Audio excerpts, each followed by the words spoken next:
Bien, entonces, buenos días. El tema de hoy es un tema muy importante, como les acabo de decir. Se trata de la estructura del acto jurídico. Hay dos teorías sobre este tema y vamos a tratar de explicar eh, de manera muy sucinta, muy breve, pero a la vez que sea entendible. Bien, entonces hay dos teorías, como les decía. Uno es la teoría moderna y la teoría tradicional o doctrina tradicional. Según la doctrina o la doctrina moderna, el negocio jurídico tiene una estructura que está formado por un conjunto de partes que son los elementos, los presupuestos y los requisitos que están relacionadas entre sí, que lo configuran y que lo distinguen de otras instituciones jurídicas. Eso es lo que nos dice la doctrina moderna. Es decir, el negocio jurídico, para que produzca efectos deseados por las partes, tiene elementos, presupuestos y requisitos. A diferencia de la doctrina tradicional, según la doctrina tradicional, la doctrina que se venía estudiando, lo que yo estudié en la universidad, está formado por elementos esenciales, elementos naturales y elementos accidentales. Eh, Empecemos por la doctrina tradicional, porque creo que es importante que se conozca y que lo entendamos bien. Se dice que el negocio jurídico o el acto jurídico está conformado por elementos esenciales, elementos naturales y elementos accidentales. ¿Qué son los elementos esenciales? Son aquellos, se dice, que no pueden faltar en el acto jurídico para configurarlo, o cuya ausencia podría configurar más bien otro acto jurídico. Sin embargo, se considera que todo lo que era necesario para la formación del acto jurídico debía ser considerado como elemento esencial, con la consiguiente conclusión y la falta de claridad conceptual. O sea, los elementos esenciales vienen a ser lo que en el artículo 140 son los requisitos de validez.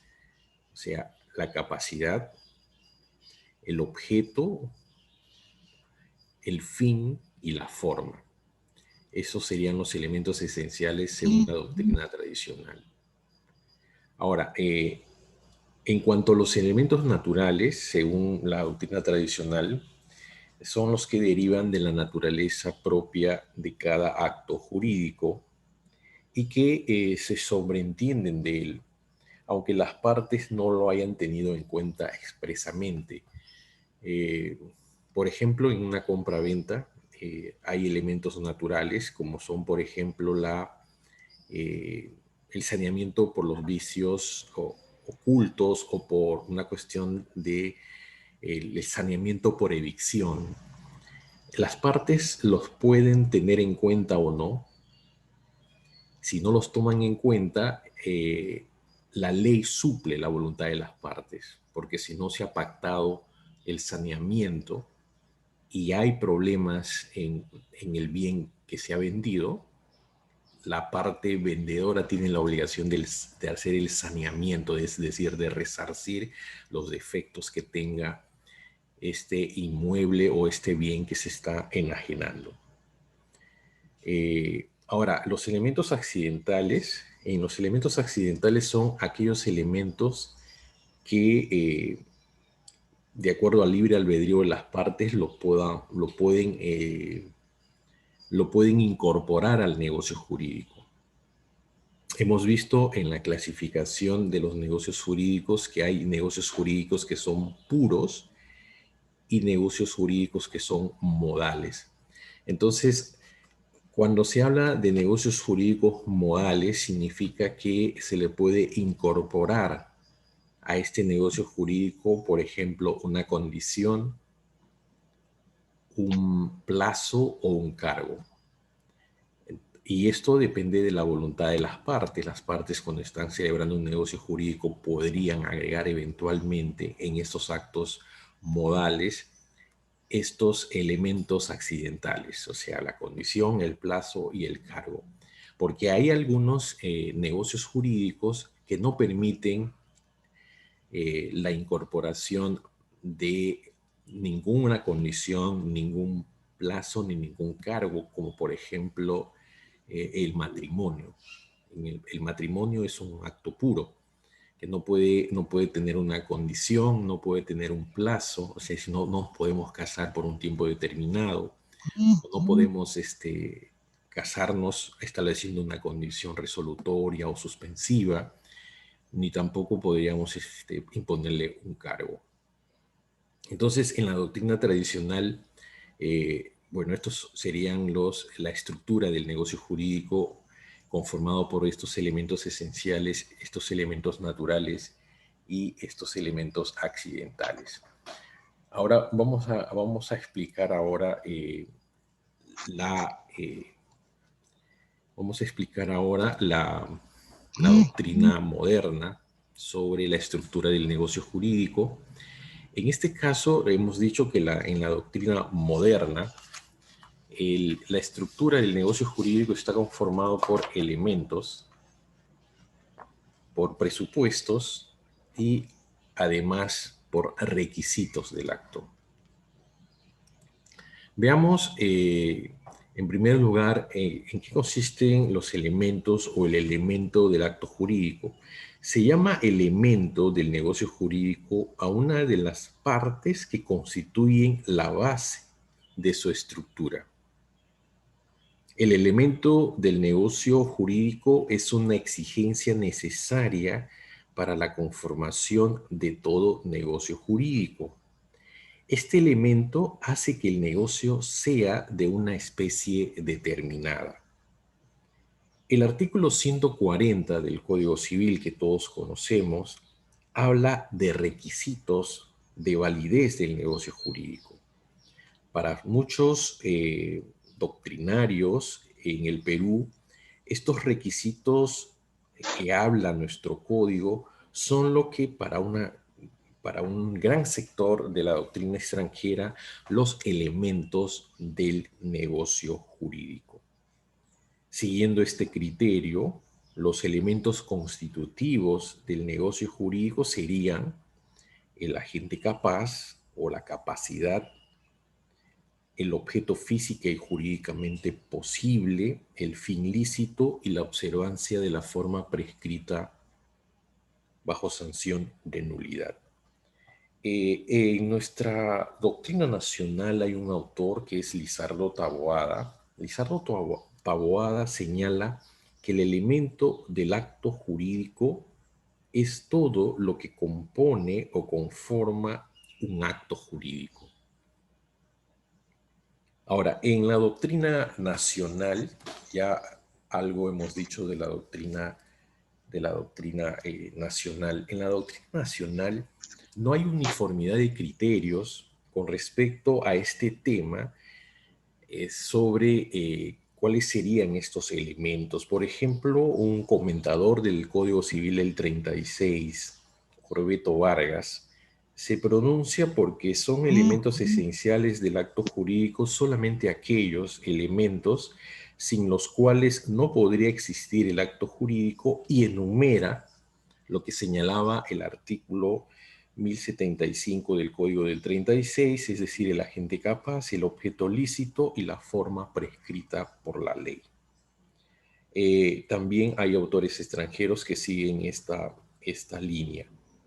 Ahora, también otros comentadores del Código del 36, como José León Barragán y Gustavo Cornejo, consideran que los elementos esenciales del acto jurídico son tanto lo que constituyen los requisitos de su existencia, y vuelven a repetir los requisitos que señala el Código del 36: agente capaz, objeto, causa y forma.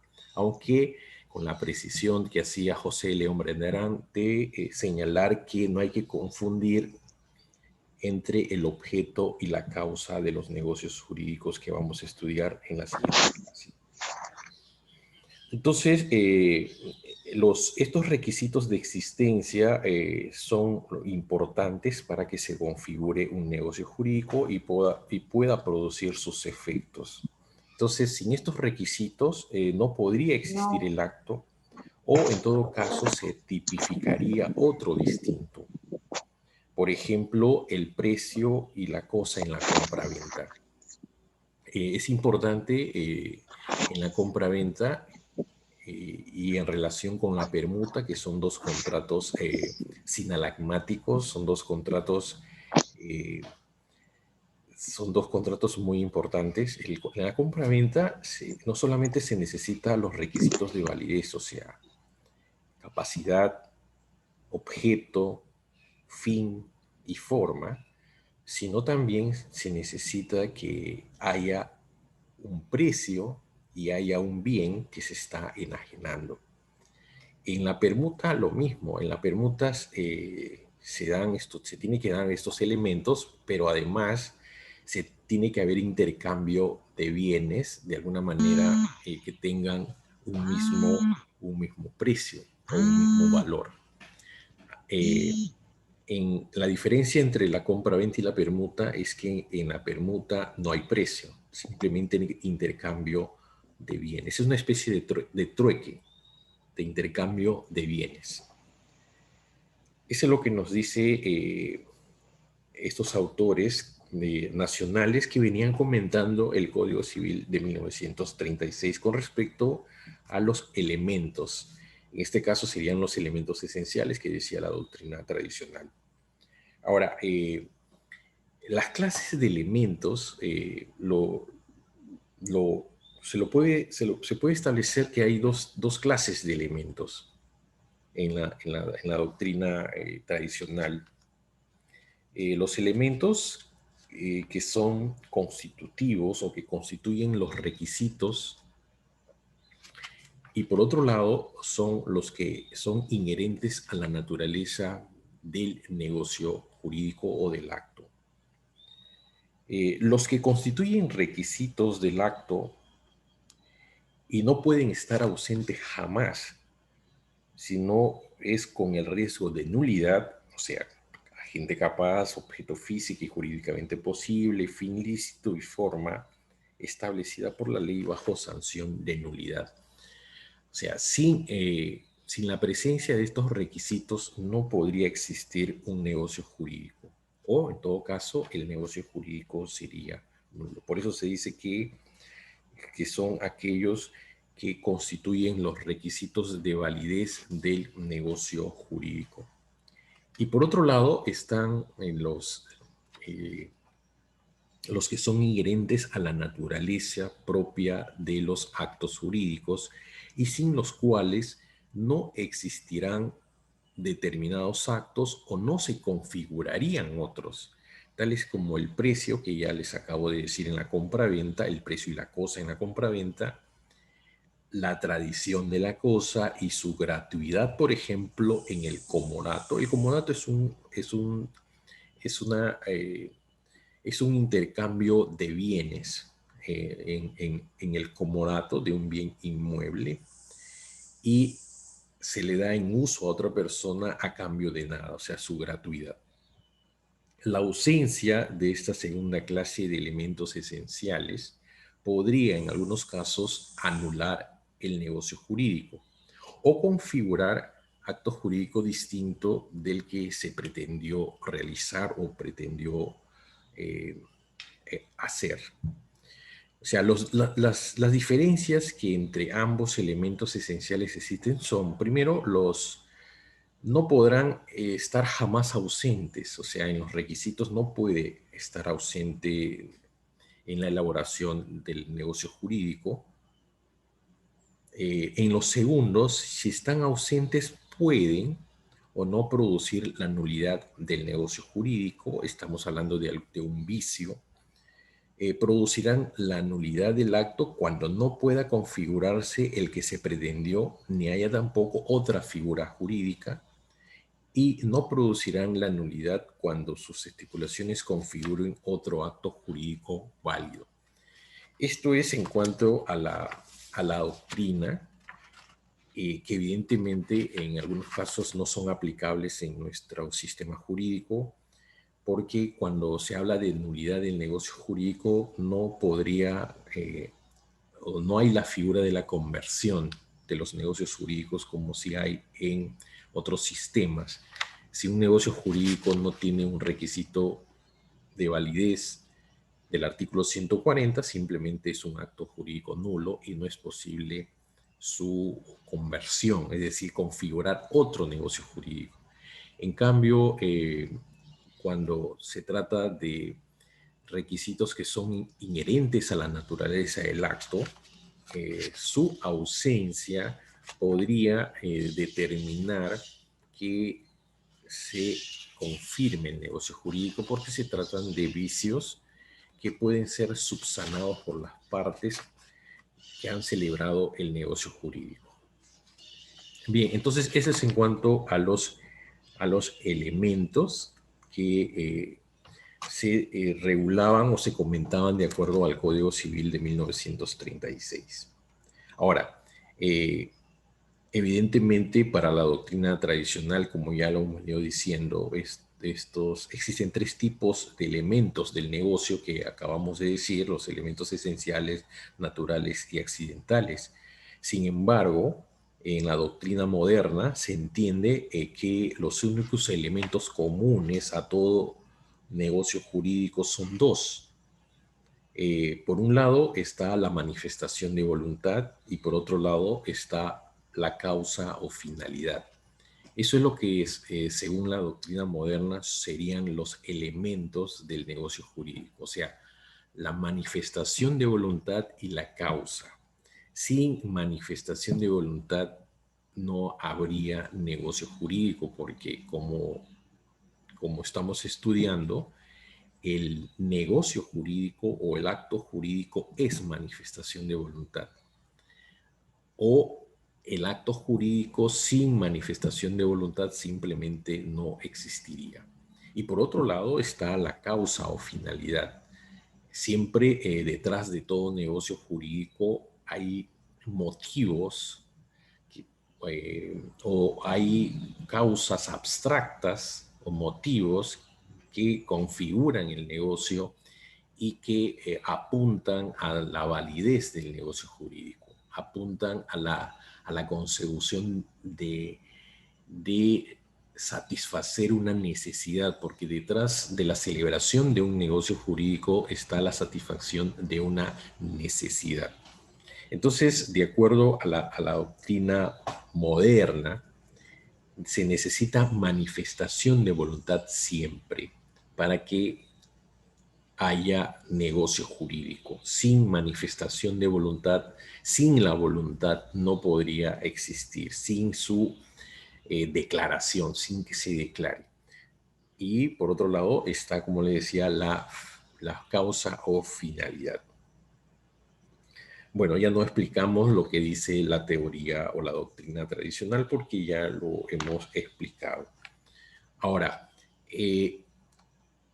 además de los elementos del acto jurídico, la doctrina moderna señala que existen presupuestos del acto jurídico. Los presupuestos son los antecedentes o términos de referencia para la existencia del acto jurídico, es decir, todo aquello que es necesario que preexista para que el acto jurídico, para que el acto jurídico pueda celebrarse o formarse. Y estos son dos, el sujeto y el objeto. Tanto el sujeto, o sea, la persona natural o jurídica que celebra un negocio jurídico, preexiste al negocio. Antes que haya negocio jurídico en el mundo exterior, hay personas, hay sujetos. Estos sujetos, para satisfacer sus necesidades, necesitan establecer crear relaciones jurídicas.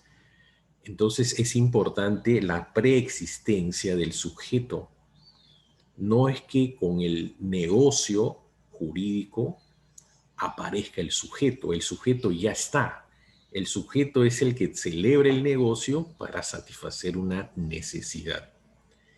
Y también un presupuesto del acto jurídico y que preexiste al negocio es el objeto. Los objetos, todo lo que no es sujeto es objeto. Entonces, los objetos, entendido los objetos como aquellos elementos, aquellos elementos que están fuera del sujeto y que sirven para satisfacer necesidades, se entiende que están presentes en el mundo y preexisten al negocio jurídico. Un bien, una casa, eh, existen o preexisten a la celebración del negocio jurídico. Entonces ya se está configurando la estructura.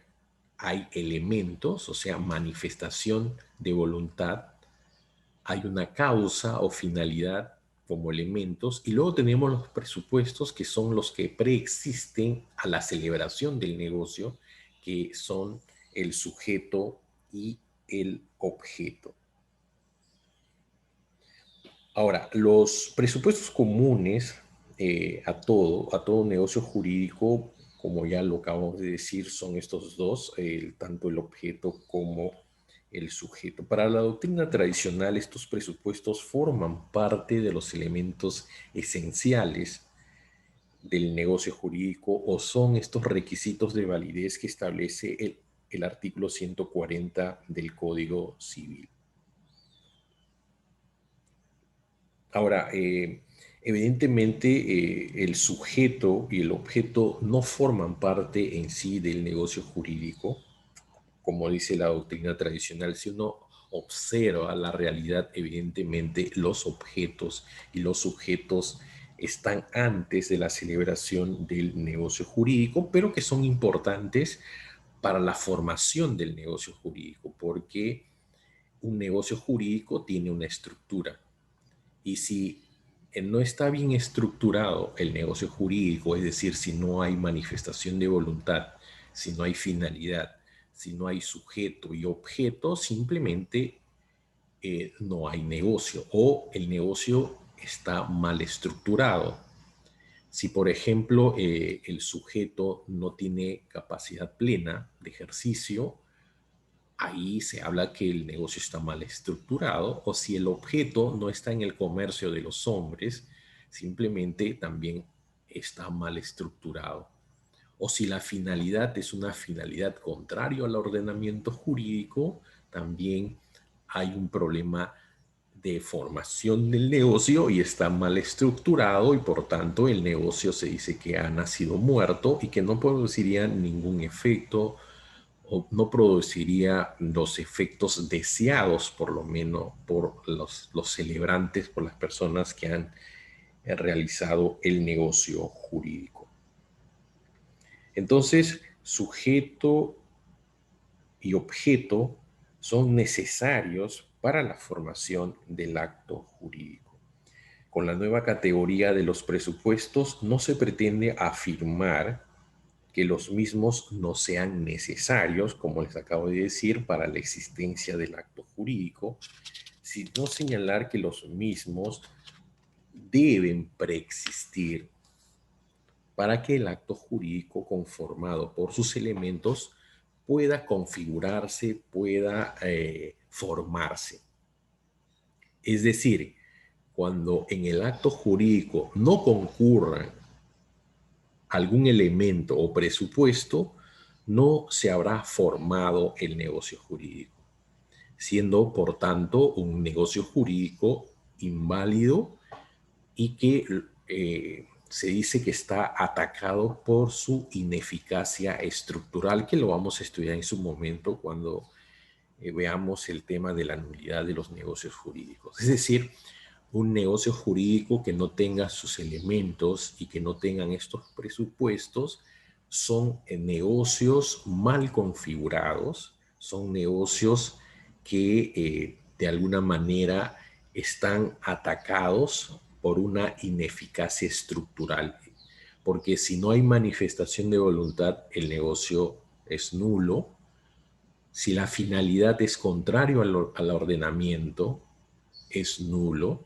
Si el sujeto no tiene capacidad plena de ejercicio, el negocio es nulo. Si el objeto está fuera del comercio de los hombres o si es indeterminado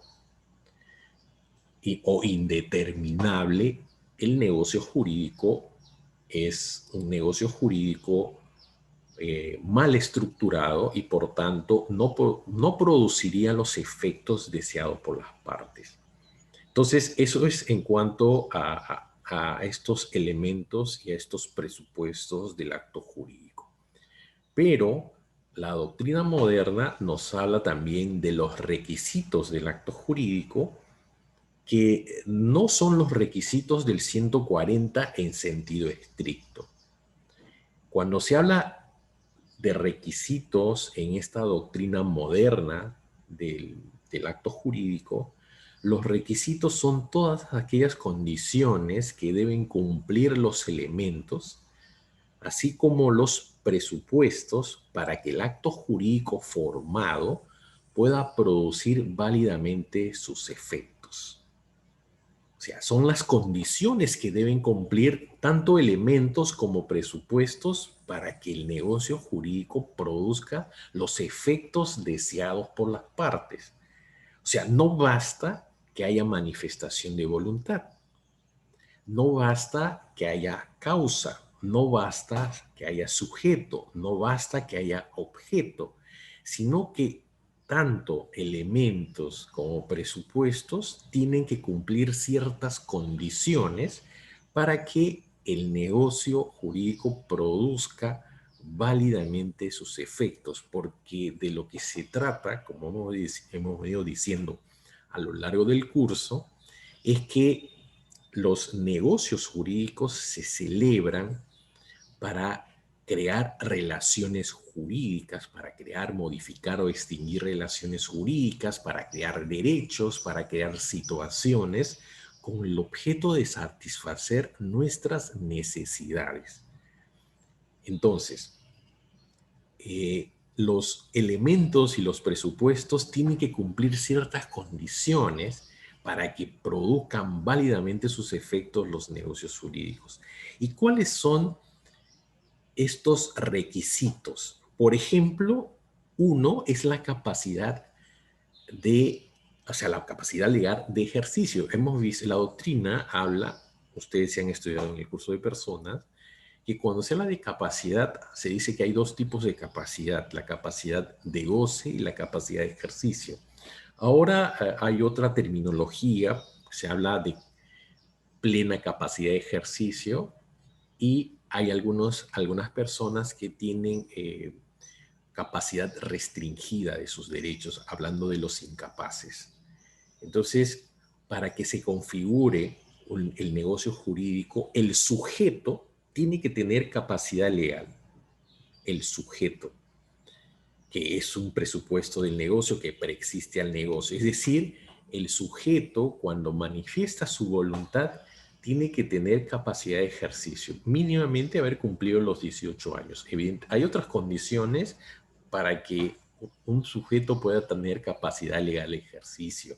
Por ejemplo, aquellos menores que han contraído un matrimonio con autorización de sus padres, menores de 18 años, ¿no? Y mayores de 16. Estas personas, por ejemplo, que han contraído matrimonio, ya tienen plena capacidad de ejercicio. Pero la regla general es que se haya cumplido los 18 años. Entonces, necesariamente un requisito es que haya capacidad legal de ejercicio. ¿De quién? Del sujeto celebrante del negocio jurídico.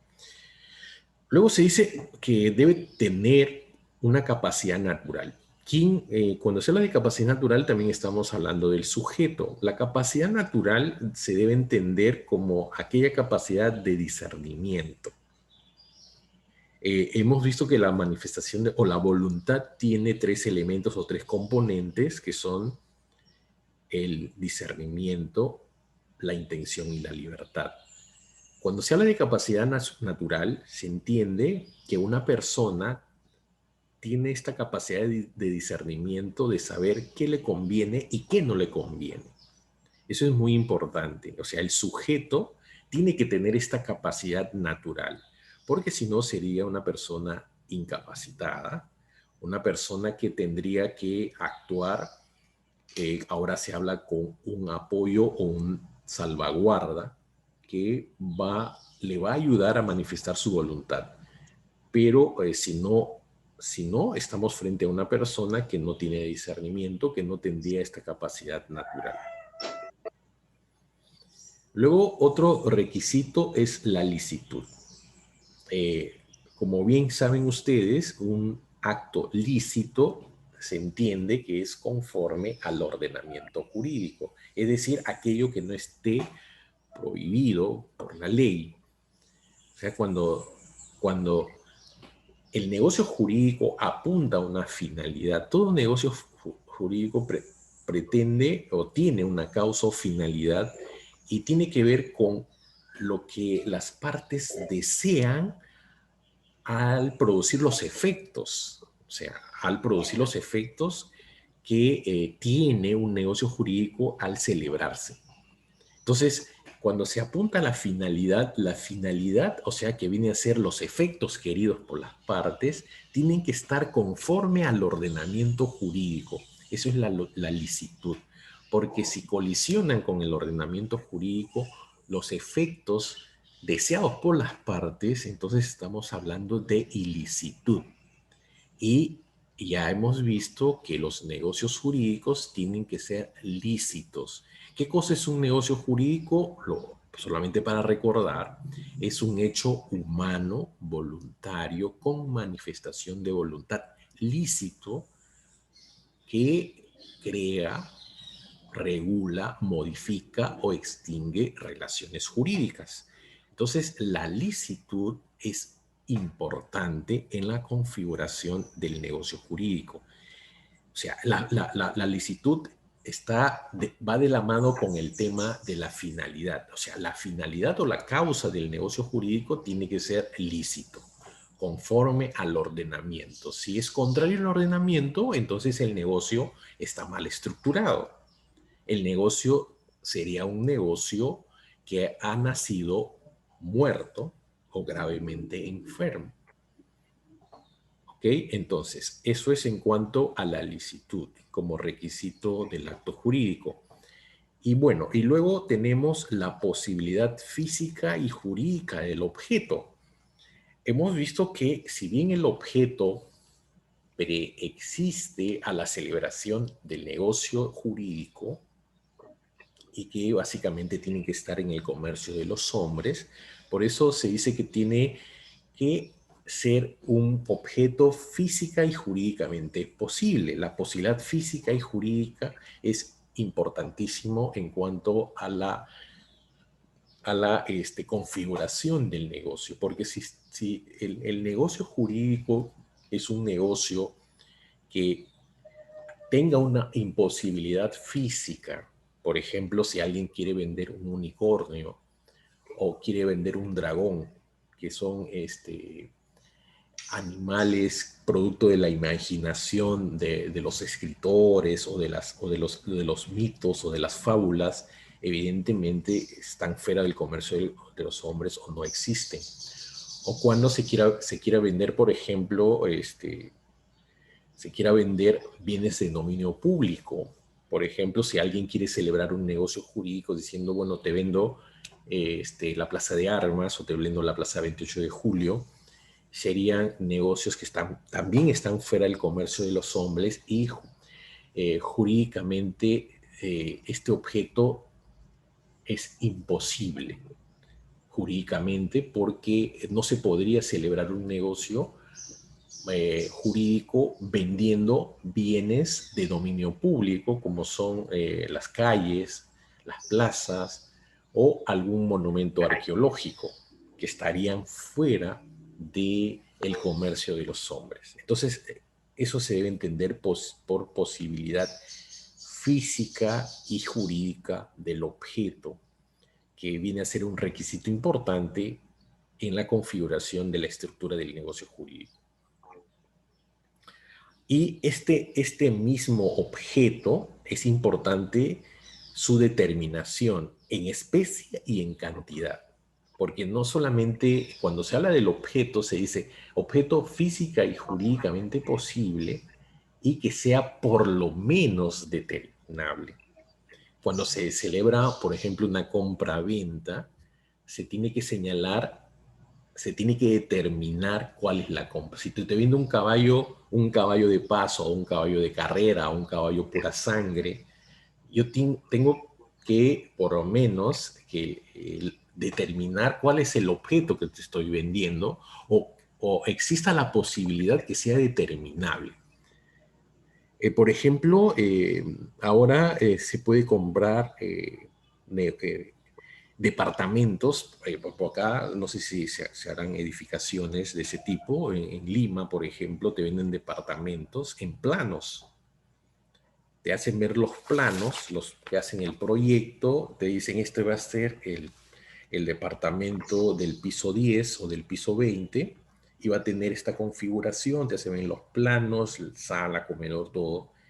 Por ejemplo, ahí estamos hablando de un objeto por lo menos determinable, un objeto futuro, si bien es cierto futuro, pero es determinable, que se va a poder distinguir o diferenciar de otros objetos o de otros, en este caso, de otros departamentos. Por eso es importante la determinación en especie y en cantidad también del objeto. Eh, eh, Eso es muy importante como requisito de validez. Y finalmente, otro requisito del acto jurídico es la voluntad sometida al proceso normal de su formación. Eh, el negocio jurídico, el negocio jurídico tiene que tener un proceso, o sea, la voluntad no tiene que tener ningún vicio. O sea, ¿quién es el que manifiesta su voluntad? El sujeto. El sujeto, cuando manifiesta su voluntad, se entiende que esta voluntad es la voluntad que guarda concordancia con su voluntad interna, con lo querido en su fuero interno, con lo que él realmente quiere. Por eso es importante que la formación de esta voluntad tenga una formación normal, que no tenga vicios, o sea, que no haya dolo, error, intimidación de por medio para que el sujeto manifieste su voluntad. Ese es otro requisito importante. O sea, la voluntad tiene que estar bien formada. ¿La voluntad de quién? Del sujeto, de la persona o de las personas que celebran el negocio jurídico. O sea, no pueden estar inducidos a error. Si hay error, se entiende que el negocio jurídico también tiene un problema. O si es una persona que ha sido violentada para celebrar un negocio jurídico, también hay un problema ahí de formación o de la formación de la voluntad. Entonces, es importante que la voluntad no tenga ningún tipo de vicio para que se configure o se cumpla esta condición necesaria para que termine de estructurarse el negocio jurídico. Bien, con eso estaríamos dando por concluida nuestra clase. Si tienen alguna pregunta, algún comentario, bueno, este es el momento para conversar.